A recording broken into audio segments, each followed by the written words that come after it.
आचार्य कुंददेव द्वारा विरचित तत्व प्रदीप का टीका आचार्य अमृतचंद्र देव द्वारा विरचित और तात्पर्य वृत्ति टीका आचार्य जिनसेनाचार्य की प्रवचन सार दिव्य ध्वनि का तार आचार्य देव विश्व को दर्शा दी। वास्तविकता ये है कि रत्नत्रयधारी मुनीश्वर स्वभाव में अंतर्निमग्न अतीन्द्रिय आत्मिक आनंद रस को पी रहे हैं तब तो उनकी प्रकृति भी उदार होती है जो स्वरूप में अंतर्निमग्न पद्धति के बल से शुद्धोपयोग के बल से प्रतिक्षण आनंदित है। ऐसे ज्ञानियों की प्रकृति भी कहती होती है कि मज्जंत निर्भर तमेव लोका, सारा विश्व आनंद समुद्र में डूब जाए। ऐसी उदार प्रकृति होती है। ये जगत के जीव कहाँ भटक रहे हैं, इन्हें अपने स्वरूप का वैभव का पता नहीं। स्वभाव आनंद रस से लबालब भरा है। आज तात्पर्य वृत्ति टीका की आधार से लेंगे गाथा 19 जैसनाचार्य जी की तात्पर्य वृत्ति टीका। कल अपने तत्व प्रदीप का टीका के आधार से लिया था आचार्य अमृतचंद्र देव द्वारा विरचित। बहुत अद्भुत रहस्य है। मूल गाथा पढ़ते हैं। पक्षीण घादिकम्मो पक्षीण घादिकम्मो अनंत बरवीर्यो अय्य तेजो अनंत बरवीर्यो अय्य तेजो जादो जादो अनियोसो ज्ञानं सौखं च परिणमति ज्ञानं सौखं च परिणमति। हरि गीत पढ़ते हैं। प्रक्षीण नाति कर्म अनहद वीर्य अधिक प्रकाशने इंद्रिय अतीत आत्मा ज्ञान सौख्य परिणमी। इसमें तात्पर्य वृत्ति टीका नहीं है। इसमें नहीं है, इसमें नहीं है। बीच में अलग से दी जैसनाचार्य जी। जैसनाचार्य एक्चुअली डॉक्टर साहब वाला है ना।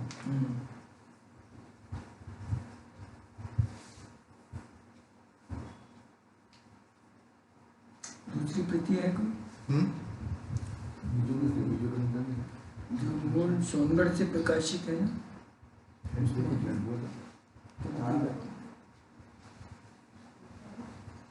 इंग्लिश में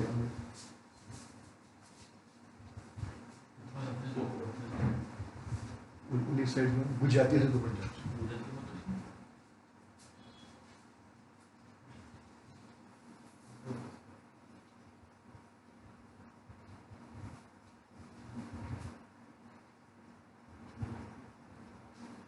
ये तो नहीं, ये नहीं, लालवाड़ नहीं।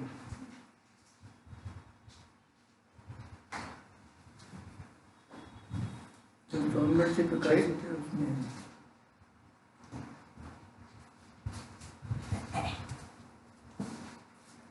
हाँ इसमें है।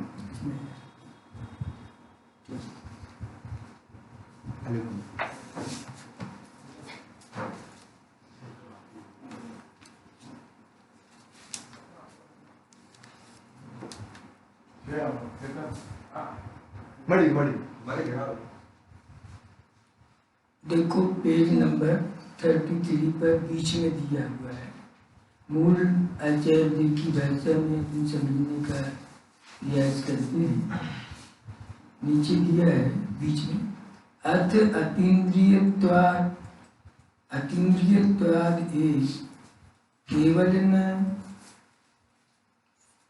नीचे इसके ऊपर है, इधर है पेज नंबर 31 पर। तो कोई प्रश्न उठाया है, स्वसंवेदन लक्षण शुद्धोपयोग प्रभावात्, स्वसंवेदन लक्षण शुद्धोपयोग प्रभावात् सर्वज्ञत्वे सति, सर्वज्ञपने को प्राप्त होने पर हुए हैं। किसके बल से? स्वसंवेदन लक्षण शुद्धोपयोग प्रभावात् सर्वज्ञत्वे सति इंद्रिये विना कथम ज्ञान आनंदो इति पृष्ठे प्रत्युत्तरम ददाति।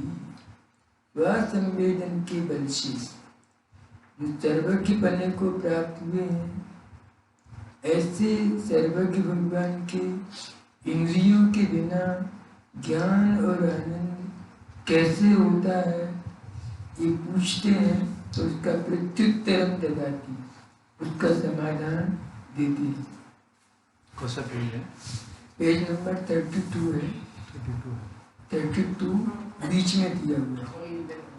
पक्षीण घादिकम्मो मिला, पक्षीण घादिकम्मो ज्ञानादि अनंत चतुष्टय स्वरूप परमात्म द्रव्य भावना लक्षण शुद्धोपयोग बलेन, क्या कर अपना स्वभाव कैसा?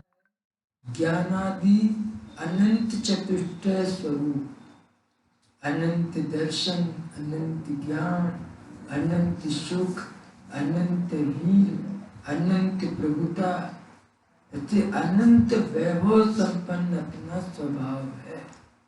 कैसा है अपना स्वभाव? अनंत ज्ञानादि वैभव संपन्न स्वभाव। उस स्वभाव के द्रव्य भावना लक्षण शुद्धोपयोग बने, स्वभाव की अंतर निमग्न परिणति। स्वभाव अनंत वैभव संपन्न है और स्वभाव में अंतर निमग्न परिणति के बल से, ये टेक्नोलॉजी है, कला है। आचार्य देव ने शब्द का प्रयोग किया है। मूल में आचार्य अमृतचंद्र देव ने क्या कहा? शुद्धोपयोग ये परम कला है, उत्कृष्ट कला है, टेक्नोलॉजी है। आज विश्व में जितनी भी टेक्नोलॉजी है, कंप्यूटर साइंस, बहुत सारी टेक्नोलॉजी, वो कैसी है कि उनमें थकान होती है, टेंशन, डिप्रेशन होती है और शारीरिक मानसिक व्याधियां होती है। लेकिन जैन शासन में जो ऋषि मुनियों ने अद्भुत टेक्नोलॉजी विश्व को दर्शाई है, वो टेक्नोलॉजी कैसी है? कैसी टेक्नोलॉजी है? कि हाईएस्ट क्वालिटी की टेक्नोलॉजी है in all world, highest quality की टेक्नोलॉजी, संपूर्ण विश्व में सर्वोत्कृष्ट क्वालिटी की टेक्नोलॉजी आचार्य देव विश्व को दर्शाए। क्या है टेक्नोलॉजी? शुद्धोपयोग बले, शुद्धोपयोग अर्थात आत्मश्रद्धान, आत्मबोध और आत्मरमणता भी बढ़ना, ये टेक्नोलॉजी है, कला है, आत्मिक आनंद रस को पीने की कला। क्या कला है? शुद्धोपयोग की वजह से अतीन्द्रिय आत्मिक आनंद रस का भोग होता है, आत्मिक आनंद रस विलसित होता है, विलास होता है। देखो, सर्वोत्कृष्ट कला का, टेक्नोलॉजी का स्वरूप क्या है कि सर्वोत्कृष्ट कला वही है जिसमें थकान जुट जाए और प्रतिक्षण आनंद रस विलसित हो। ये सर्वोत्कृष्ट क्वालिटी की टेक्नोलॉजी है। स्वरूप में अंतर्निमग्न पद्धति के बल से थकान मिट जाती है और प्रतिक्षण आनंद रस विलसित होता है। तो स्वभाव मंगलमय आश्रम है। आश्रम का स्वरूप क्या बताया था कि विशुद्ध दर्शन ज्ञान प्रदान आश्रम, कि अपना स्वभाव कैसा आश्रम है कि विशुद्ध दर्शन ज्ञान प्रदान आश्रम है। मठ चैत्यालयात विलक्षण, मठ चैत्यालय आदि से भी विलक्षण है। तो उस आश्रम में रमने की टेक्नोलॉजी क्या है कि शुद्धोपयोग की वजह से आश्रम में विलास होता है, आनंद रस का विलास होता है। तो देखो, शुद्धोपयोग बले प्रक्षीण घाति कर्मा, प्रक्षीण घाति कर्माचन, घाति कर्म का अभाव होने से अनंत वर वीर्यो, अनंत वर वीर्य माने अनंत उत्कृष्ट वीर प्रकट हुआ है।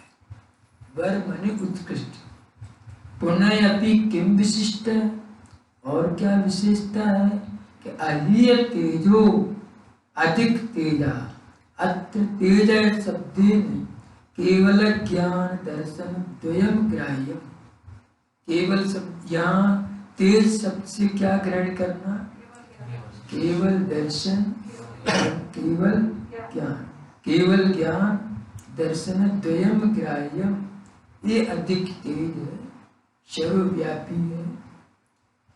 जादो सो पूर्वोक्त लक्षण आत्मा जात संजात, जो स्वयंभू पने को प्राप्त हुए हैं।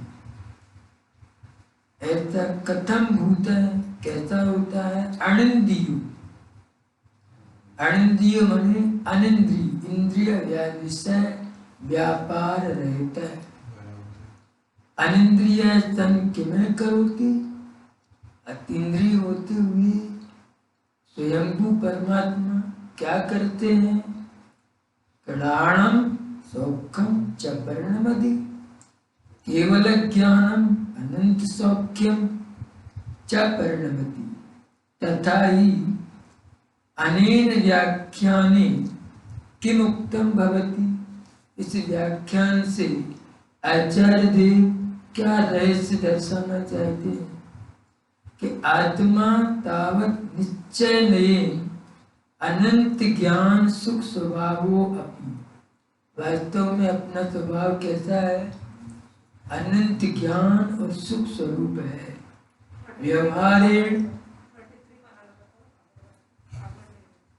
व्यवहारेण संसार अवस्थायां कर्म प्रच्छादित ज्ञान सुख सन, मन व्यवहार से संसार अवस्था में कर्म प्रच्छादित, कर्म आवरण से सहित होने से कर्म आवरण से ढके होने से ज्ञान और सुखरूप परिणमन होता है, वह पश्चात इंद्रिय जो कर्म आवरण सहित ज्ञान सुख है, वो कैसा है कि इंद्रियाधारेण, इंद्रियों के आधार से किमपि अल्प ज्ञानम सुखम च परिणमति, तो कर्म से आच्छादित ज्ञान सुख है वो कैसा है कि इंद्रियों के आधार से अल्प ज्ञान और अल्प सुख में परिणमित होता है।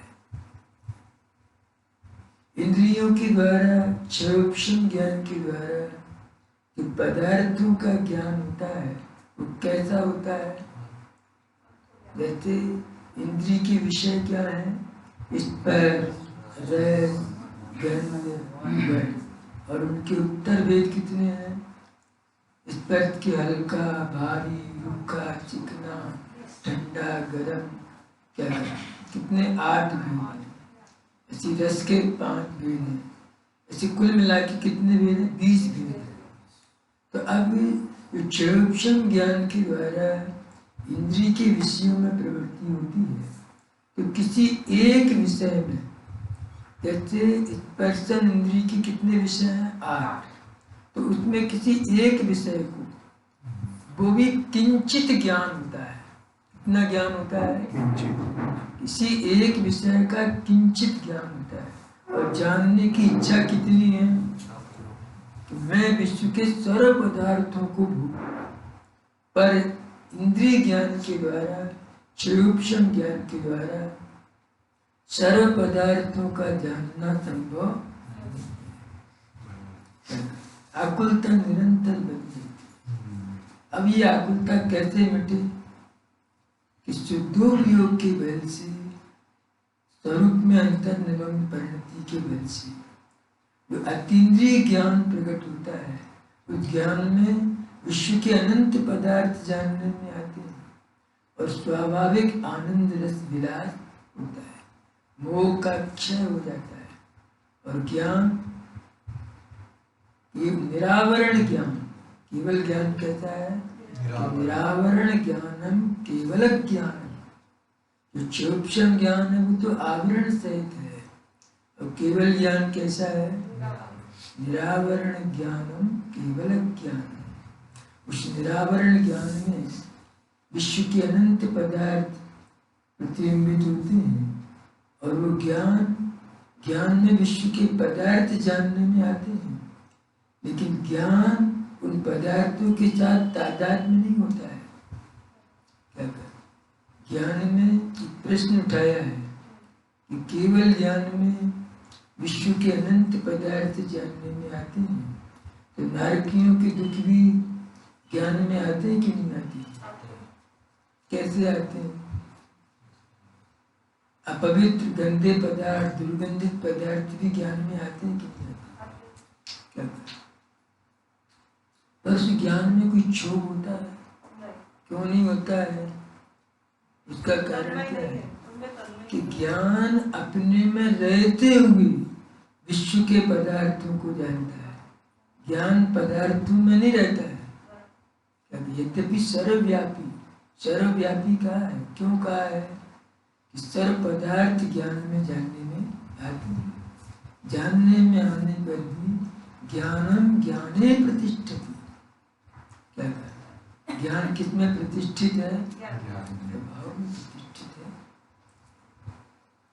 तो अल्प ज्ञान, इंद्रियों के द्वारा जो ज्ञान और सुख होता है वो कैसा होता है, अल्प ज्ञानम सुखम च परिणमति यदा पुनः, अब ये जीव पुनः निर्विकल्प स्वासंवित्ति बले, किसके बल से, निर्विकल्प स्वासंवित्ति बले, स्वानुभव के बल से, कर्म अभावो भवति, क्या कर स्वानुभूति के बल से कर्म का अभाव होता है, तदा क्षयोक्षम, क्षयोक्षम अभावात, क्षयोक्षम रूप मतिश्रुति ज्ञान का अभाव होने से इंद्रियाणि न संति, वो ज्ञान की प्रवृत्ति इंद्रियों के द्वारा नहीं होती है। स्वकीय अतीन्द्रिय ज्ञानम सुखम च अनुभवती, अपने आत्मिक ज्ञान और आनंद को अनुभव करती है। देखो तीर्थंकर परमात्मा समोह चरण में विद्यमान है, इंद्रियां और मन है कि है? नहीं। परम औदारिक शरीर, 5 इंद्रिय और द्रव्य मन है, क्या है? सत्ता है। लेकिन ज्ञान की प्रवृत्ति कैसी है कि इंद्रिय मन से निरपेक्ष सहज ज्ञान रूप परिणमन चल रहा है। क्या कहा? तथा स्थितम, इसमें ये बात सिद्ध हुई कि इंद्रिय अभावे अपि, इंद्रियों के अभाव होने पर भी, अभाव माने इंद्रियाधीन प्रवृत्ति न होने पर भी, स्वकीय अनंत ज्ञानम सुखम च अनुभवती,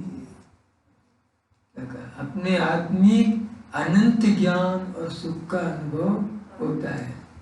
तथापि कस्मात, कैसे होता है? स्वभावत पर अपेक्षा नास्ति इति अभिप्राय है, क्योंकि स्वभाव में पर की अपेक्षा नहीं होती है। ज्ञान आनंद क्या है? स्वभाव है। और स्वभाव की क्या क्वालिटी है? स्वभाव निरपेक्ष होता है। स्वभाव निरपेक्ष होता है, इसलिए इंद्रिय विषयों के बिना आनंद रस का अनुभव संभव है। लेकिन हमारा विश्वास क्या चल रहा है कि बिना इंद्रियों के, बिना भोगों के कैसे सुखी होते। इसलिए हमारा उपयोग इंद्रिय मन के द्वारा प्रतिक्षण बाह्य पदार्थों में भ्रम रहा है, एक क्षण भी विराम नहीं है। क्यों नहीं है? क्योंकि जो पदार्थ स्वयं ही ज्ञान आनंद से शून्य है, दरिद्र है, वे प्रसन्नता और समृद्धि के आधार कैसे हो सकती है? तर्क न्याय युक्ति से विचार करें तो इंद्रिय के विषय उनका स्वरूप क्या है? स्पर्श रस गंध वर्ण बनता पुद्गला।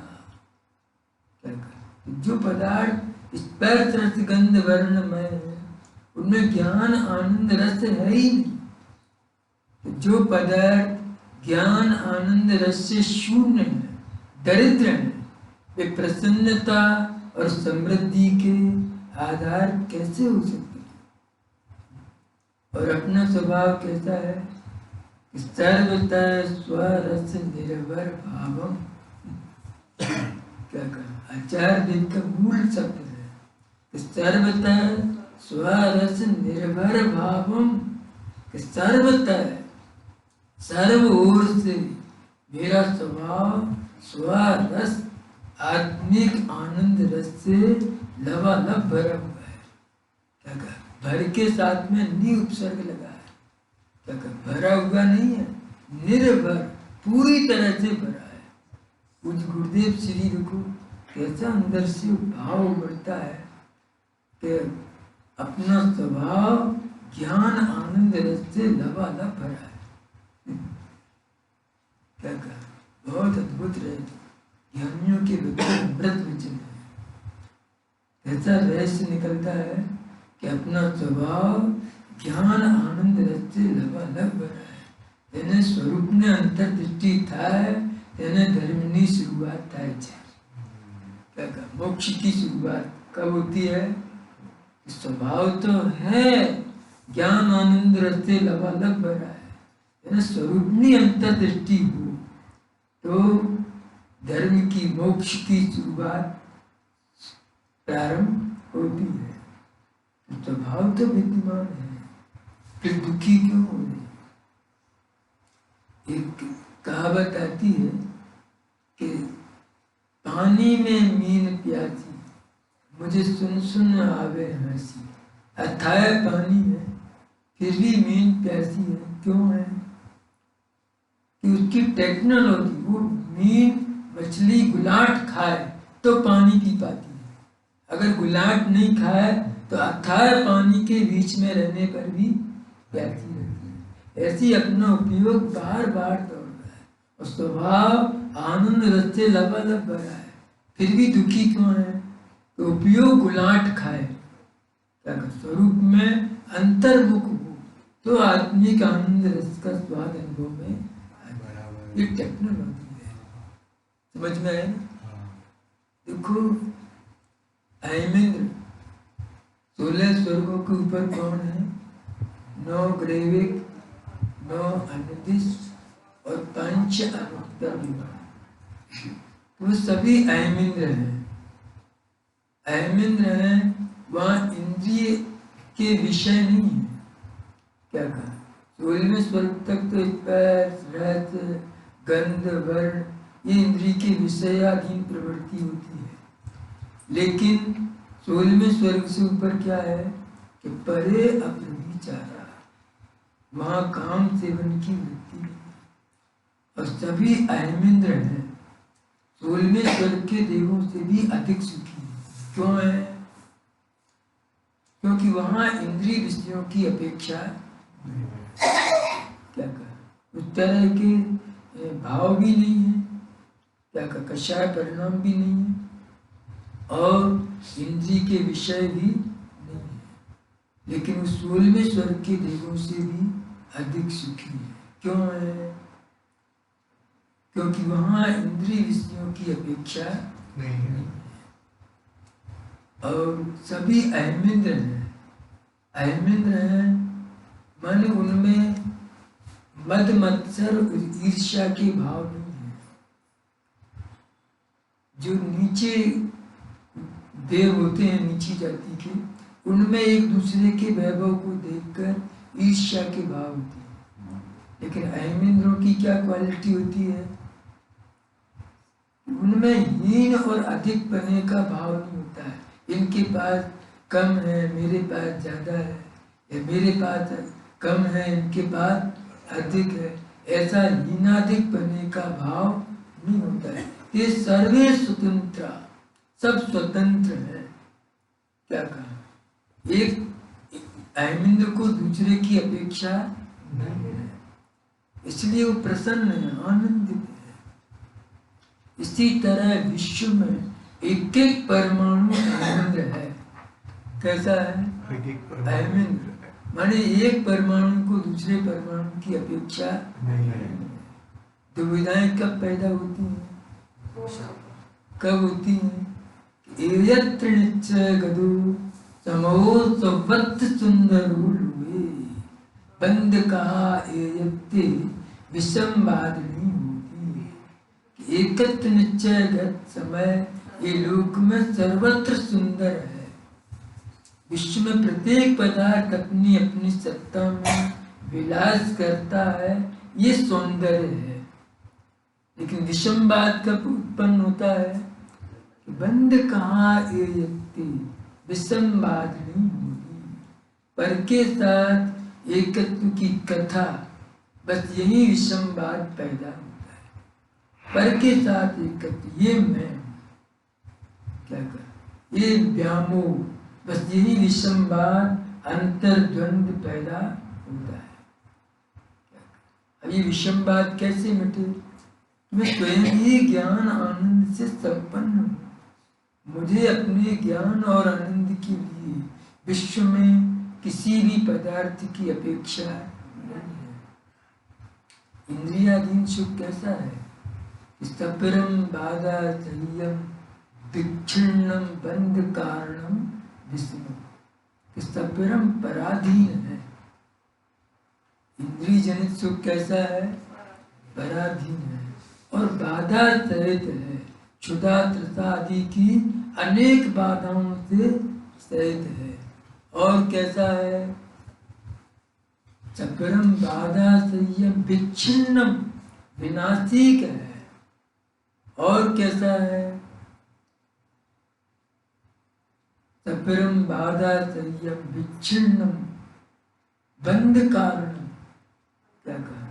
बंध का कारण है। और जब उदय में आती तो नरक आदि दुखों में भ्रमण होता है। और विषमम, विषमम माने यहाँ कौन सा सा है बीच में? सरौता वाला सा, शक्कर वाला सा नहीं, चटकोण वाला सा नहीं, कौन सा? सा। विषम मान समता से शून्य है, उसमें आकुलता है। और आत्माधीन स्वाभाविक आनंद कैसा है? कैसा है? इसका भी आचार्य देव ने प्रमाण दिया है कि जो अपना स्वाभाविक सुख है वो कैसा है। आचार्य देव के शब्दों में समझें।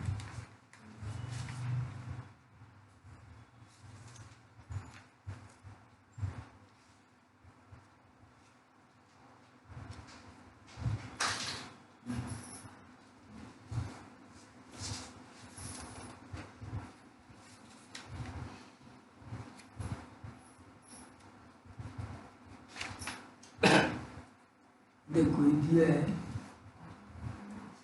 13 नंबर की गाथा में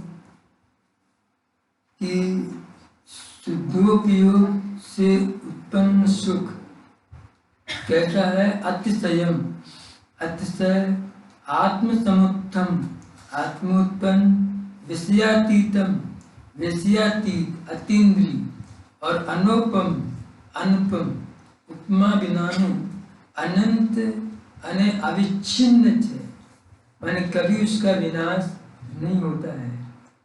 इस तरह आत्मिक आनंद कैसा है? अनुपम है। क्या कहें?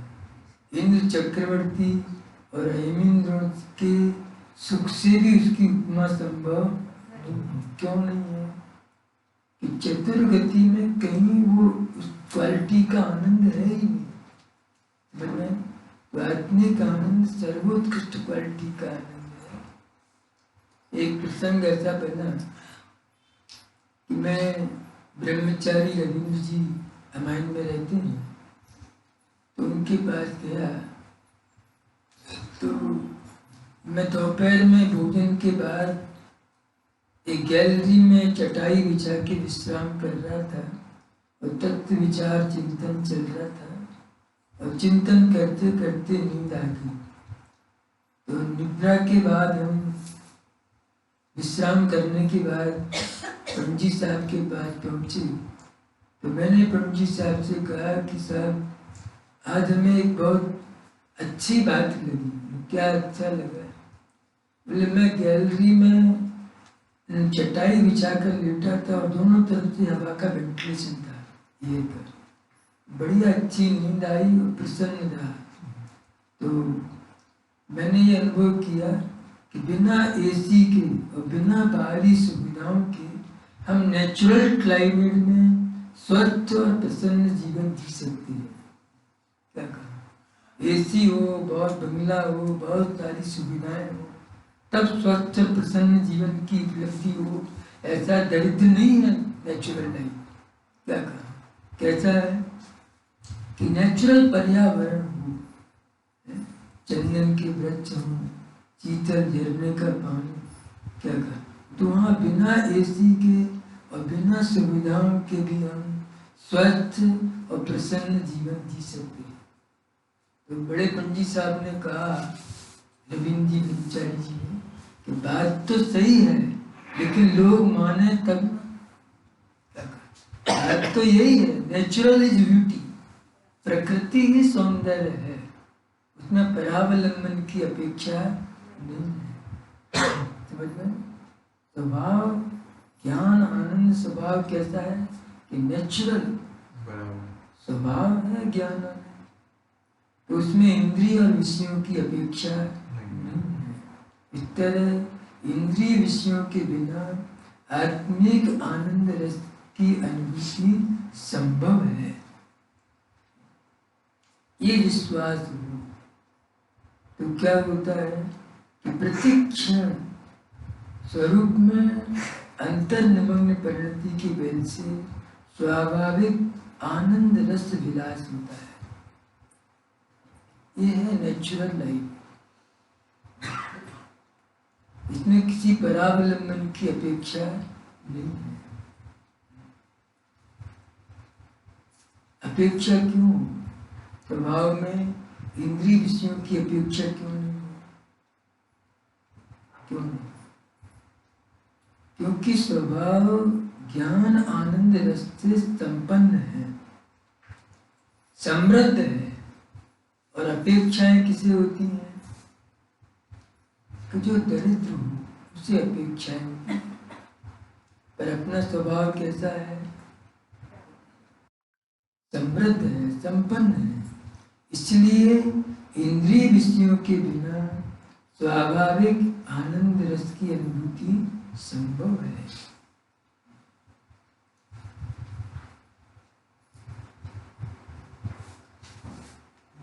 जो स्वर्गों में देव हैं, उनके भी जो विषयों में सुख का अनुभव होता है, वो सुख भी कैसा है? वो सुखी है क्या? मैंने स्वर्गों में तो मणि रत्नों के महल, वैभव, ठाट बाट, सुविधाएं हैं।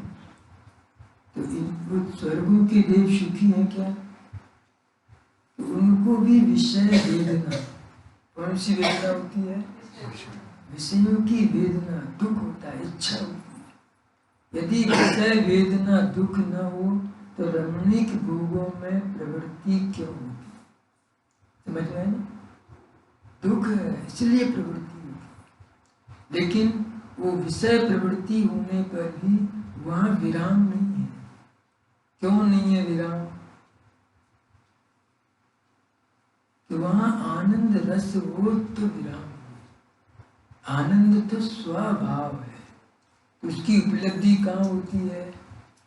स्व में ही है। वस्तु स्वभाव, वस्तु का स्वभाव धर्म है। यदि हमें वस्तु का परिचय करना है तो वस्तु के पास जाकर के देखें तो हमें वस्तु दिखाई देगी।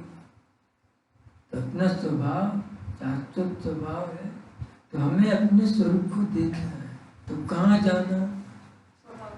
कि अपने स्वभाव के पास जाके तो हमें ये दिखाई देता है, ये ज्ञान आनंद ये मेरा स्वभाव है।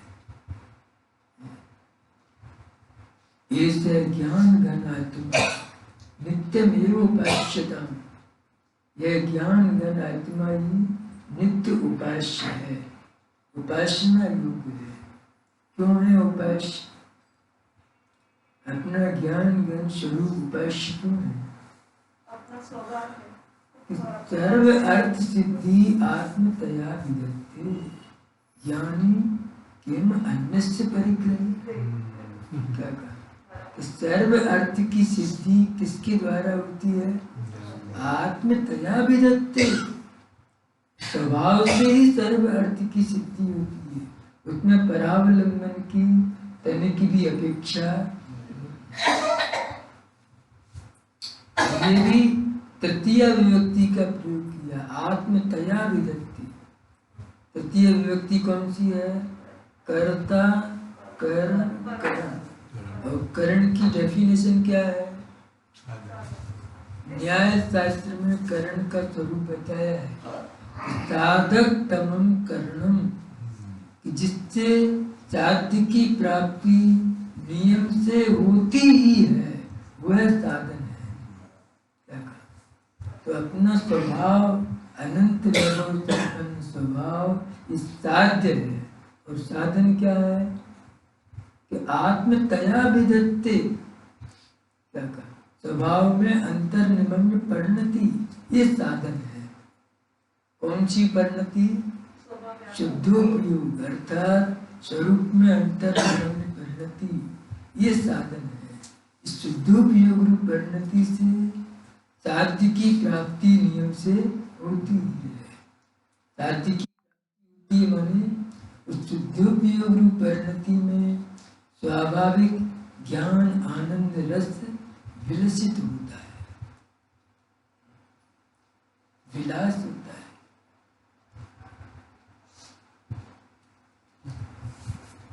इसको कहे आनंद।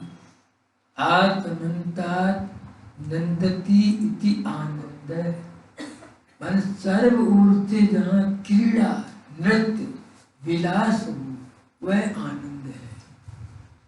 क्या कहा? आनंद का स्वरूप क्या है?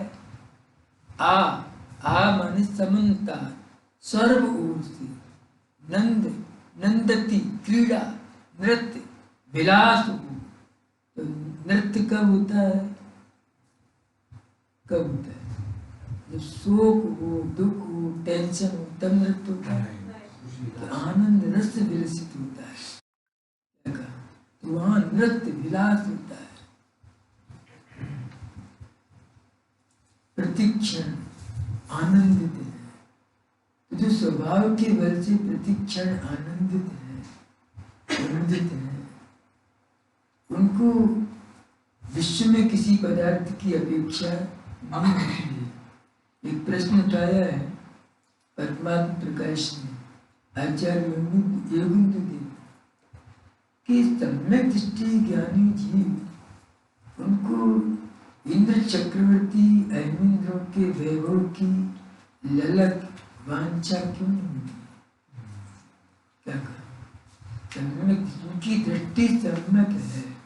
ऐसे ज्ञानी जीव इंद्र चक्रवर्ती ऐमिंद्रों के वैभव की ललक प्रीति वांछा क्यों नहीं होती? उसका बहुत सुंदर समाधान दिया कि जिसने मरकत मणि को प्राप्त कर लिया हो, मरकत मणि माने बहुमूल्य मणि, जिसने मरकत मणि को प्राप्त कर लिया हो वह कांच के टुकड़ों पर क्यों रीझेगा? क्या कर? बट नेचुरल, ये स्वाभाविक है। जिसने सर्वोत्कृष्ट आत्मिक आनंद चैतन्य मणि को प्राप्त कर लिया है, क्या कर? अपना स्वभाव कैसा है? चैतन्य मणि। आचार्य देव ने इसका प्रमाण दिया है। अचिंत शक्ति चिन्मात्र चिंता मण रेसी अस्मात्। कैसा है अपना स्वभाव? कि अचिंत चैतन्य मणि है। अचिंत चैतन्य मणि क्यों कहा? कि कल्प तरु कामधेनु चिंता मणि ये कहते हैं कि जांचे सुर तरु तेज चिंतत चिंता है, बिन जांचे बिन चिंता धर्म सकल सुख है। अपना स्वभाव कैसा है?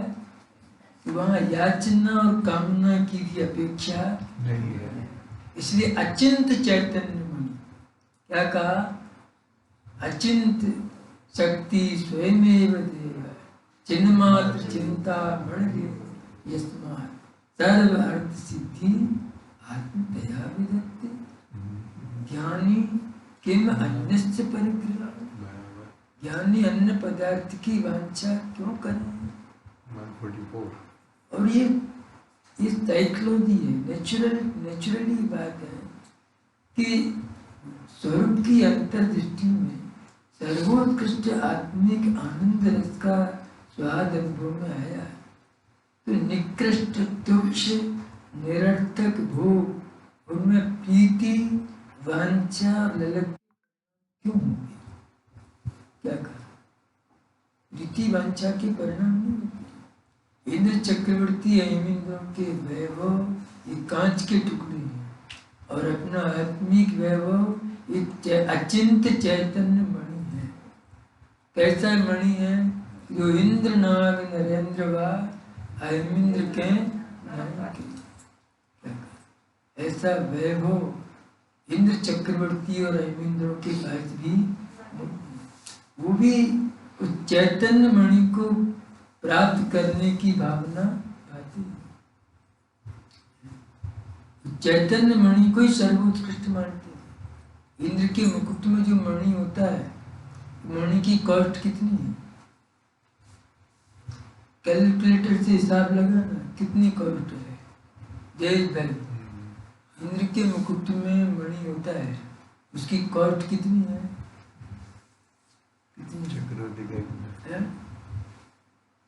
तो ऑल वर्ल्ड सारे विश्व की संपत्ति को इकट्ठी करके उस इंद्र के मणि को खरीदना चाहें तो खरीदने की ताकत नहीं है। क्या कहा? तो इंद्र के मुकुट में जो मणि है उसकी इतनी वैल्यू है, तो चैतन्य मणि की वैल्यू कितनी है? कितनी है? इंद्र चक्रवर्ती है, इंद्र भी उस चैतन्य मणि को प्राप्त करने के लिए लालायित है। कौन सा मणि? अति अलग अपूर्व सम्यक्त रूपी रत्नत्रय निधि, क्या कहिए, मणि है। निधि, ये रत्न का, रत्न मणि, मणि रत्नत्रय, क्या कहा? ये मणि को प्राप्त करने के लिए लालायित है। क्यों है लालायित? क्योंकि समृद्धि और संपन्नता का अनुभव अपने स्वभाव में ही है। बाह्य वैभव में अपनी प्रभुता और समृद्धि नहीं है। भगवान की परम सौम्य शांत मुद्रा भी विष्णु को क्या रहस्य दर्शा रही है? क्या रहस्य दर्शा रही है? परम सौम्य शांत मुद्रा विश्व को ये अद्भुत रहस्य दर्शा रही है कि वो आत्मन ब्रह्म भाव अंतर लखो। ब्रह्म भाव माने अपना ज्ञान, आनंद, वैभव, प्रभुता अंतर लखो, बाह्य पदार्थों में अपनी समृद्धि और संपन्नता, ये अद्भुत रहस्य दर्शा रही। कीर्तनकर महापुरुष समव शरण में विराजमान है। अद्भुत मणि रत्नमयी सिंहासन, लेकिन सिंहासन को भी टच नहीं करते।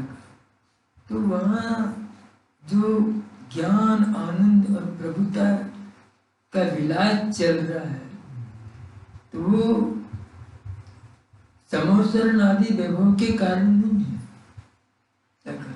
ज्ञान, आनंद, प्रभुता, वो तो स्वरूप में अंतर्निमग्न परिणति में ज्ञान, आनंद रस का विलास चल रहा है। और जब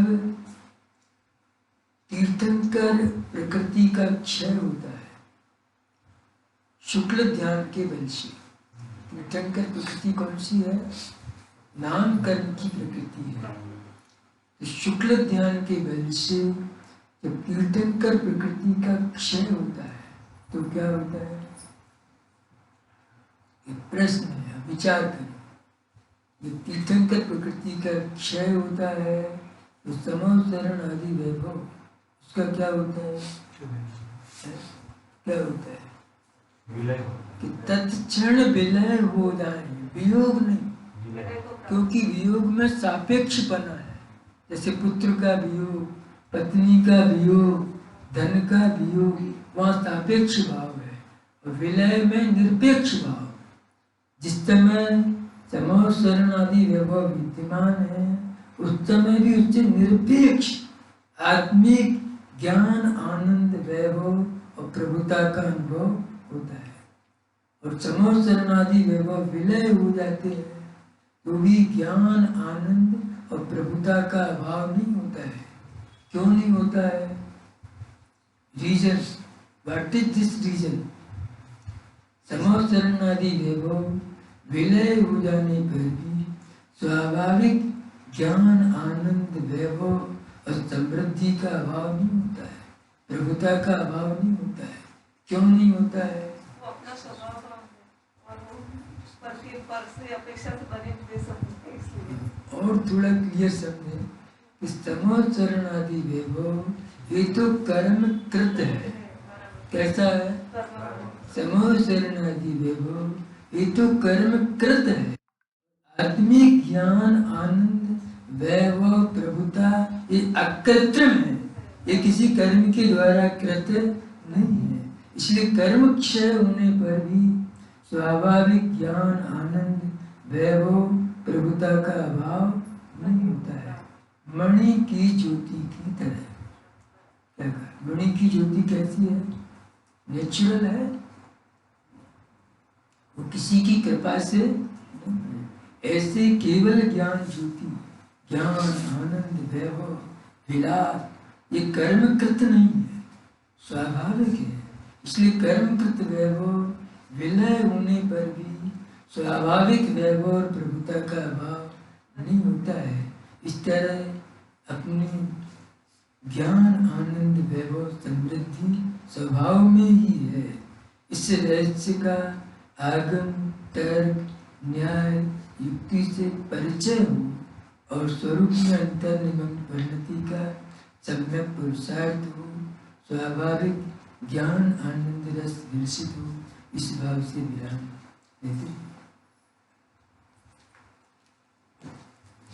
जावानी ते यामत से सूर्य लोका लो, दो वाणी मस्तक